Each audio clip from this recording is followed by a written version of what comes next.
Hi, my name is Cara Castellana.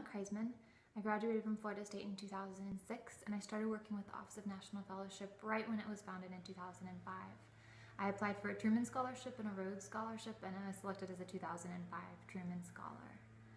When I think back about the skills that I've learned, the most valuable thing that I got was learning how to interview. I learned to answer questions really succinctly and knowledgeably and to hear really well and to communicate physically really well, and that skill set helped me get not only the Truman, helped me through several other application processes in college, and then when I went to go on the job market and start interviewing for jobs, I really was able to stand out because of my interview skills, and I know it was always because of my work with the Office of National Fellowships. The most challenging thing about becoming a scholarship applicant is the time management. It's not something you can do in an afternoon. It really becomes part of who you are. There's a lot of prep work because you are becoming an expert on a field or an area of interest.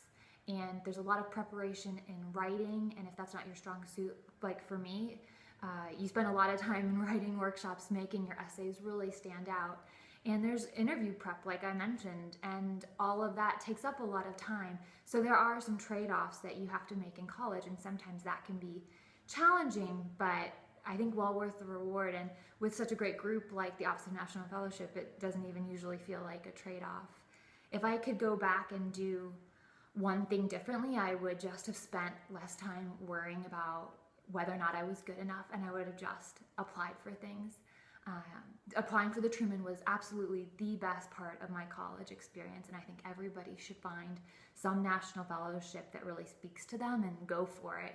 And don't worry about how amazing all the past scholars sound and all the other FSU applicants sound, because you're interested in it, you are worthwhile, and you're going to do a really great job. And so that's one tip I would give to students, and one regret I have is how much time I spent just feeling like, am I worth this? Is somebody gonna see through me and see that I'm not really good enough? And 10 years later, looking back, that just didn't help me at all, and everything worked out really well for me. So I just love my National Fellowship experience, and I hope everybody that's watching this video considers doing it for themselves, because it's absolutely a worthwhile experience.